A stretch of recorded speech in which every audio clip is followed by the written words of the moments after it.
Halo semuanya, kembali lagi bersama saya Johan di Juna Trading ID.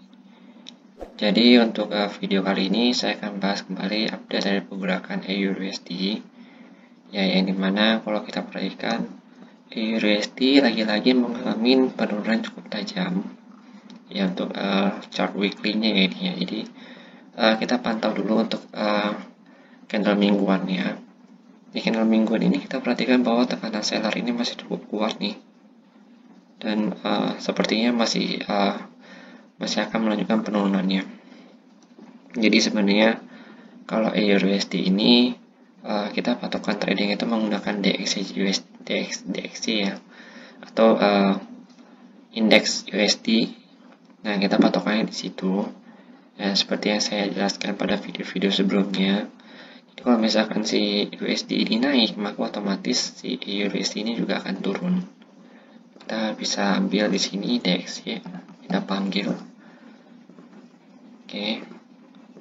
Nah, kita perhatikan ini yang orange ini ya, yang garis orange ini itu adalah chart DXY atau chart CUSD. Jadi kalau misalkan si USD ini menguat, maka si EURUSD ini melemah. Jadi ini kategorinya adalah euro ya. Ketika si USD menguat, maka si euro ini melemah.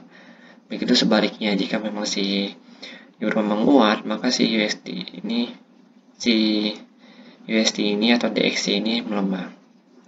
Jadi kita cukup melihat patokan kedua chart ini aja kalau kita mau trading di EURUSD dan juga GBP USD atau di pair mata uang yang ada sangkut pautnya dengan si USD sendiri. Oke, jadi ini sedikit informasi yang akan saya berikan di dalam video mingguan ini. Oke, kita lanjut analisa lagi. Kita masuk ke candle daily. Oke, di candle daily ini kita perhatikan harga ini sebenarnya sudah berada di overbought karena oversold ya, karena sudah 3 hari dia turun tanpa ada candle hijau sama sekali. Dan kalau kita perhatikan lagi-lagi di sini candle pertama itu sangat besar sekali turunnya, lalu candle kedua juga masih turunnya lumayan besar, tapi candle yang ketiga ini justru sudah mengecil. Nah, candle yang ketiga ini sebenarnya berpotensi untuk melakukan reversal kalau dia misalkan si euro ini menguat ya. Lalu kalau kita lihat lagi ya di candle yang 4 jam, kita buka analisanya. Nah, kalau kita perhatikan si EURUSD ini cenderung berada atau bergerak di range area channel lainnya. Jadi ini ada channel downtrendnya ya di sini ya. Ini ada channel downtrendnya, dan dia itu cenderung bergerak di area downtrend channelnya ini.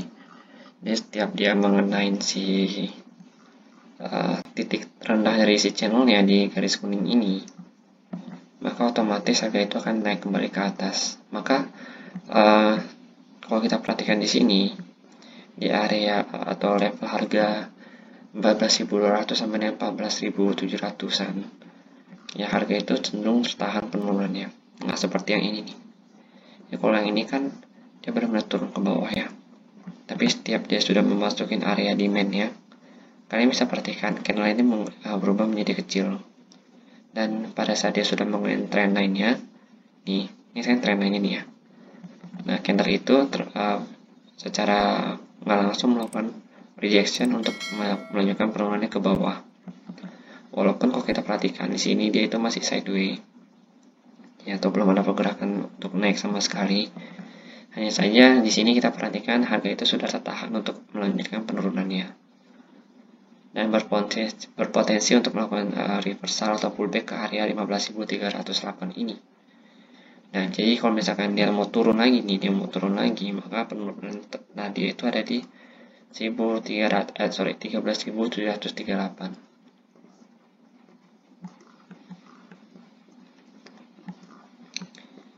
Jadi ini adalah mapping yang saya gunakan untuk EURUSD ya pada minggu yang akan datang, pada minggu depan.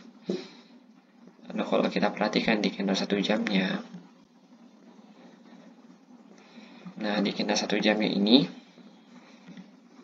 kalau kita lihat di sini, harga itu cenderung untuk melakukan sideways di sini ya. Pada saat dia sudah mengenai trend line-nya. Tuh, dia kan udah kena trend line nih. Nah, dia sideways. Nah, sideways-nya ini yang akan kita gunakan ya untuk melakukan buka posisi. Kita bisa open buy di sini dengan stop loss kita ya. Dengan stop loss kita itu ada di bawah channel line ini. Ya, di bawah channel line ini atau pada level harga 14.200. Oke, ini untuk stop loss kita. Tapi kalau misalkan kita mau open sell, maka kita bisa menggunakan stop loss kita di area 14.700 atau berada di atas channel line ini. Karena kalau misalkan dia breakout dari channel line ini lalu dia naik ke atas dan kita nggak pakai stop loss, itu akan sangat berbahaya untuk si equity kita atau akun trading kita sendiri. Karena trading itu baik di mata uang ataupun di komoditas, kita harus selalu menggunakan stop loss, karena hanya stop loss-nya lah yang akan menyelamatkan profit kita yang sudah kita kumpulkan dengan susah payah, dan juga yang akan menyelamatkan uang kita ya. Nah, jadi kalau kita lihat di sini nih, EURUSD ini cenderung untuk melakukan reversal kalau saya perhatikan di time frame besarnya, ya, yang tadi di 4 jam itu. Dan target tertinggi dia itu ada di level harga ini, di 16.054 sampai dengan 16.163. Ini target tertingginya, atau tepat berada pada level harga ini, pada level trend line-nya sebagai resist ini. Oke. Jadi kalau saya lihat sih emang EURUSD saat ini begini, segini dulu untuk penjelasannya. Kalau misalkan ada yang kurang atau misalkan ada yang ingin ditambahkan, silahkan kalian tambahkan di kolom komentar.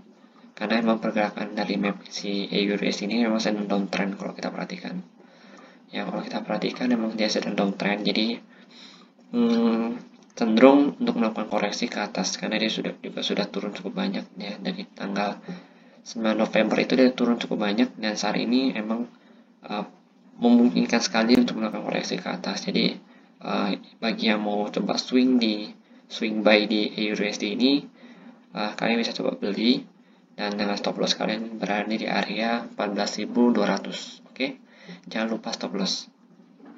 Jadi mungkin segini dulu penjelasan saya, dan jika kalian merasa video ini berguna untuk teman atau keluarga kalian sedang melakukan aktivitas trading atau yang membutuhkan sudut pandang lain, karena mapping yang saya gunakan ini adalah mapping yang bisa disesuaikan kembali secara umum. Jadi silakan disesuaikan kembali dengan kebutuhan kalian masing-masing ya, dengan patokan di harga-harga yang sudah saya tandai ini. Oke, jadi segini dulu, dan sampai jumpa pada video berikutnya.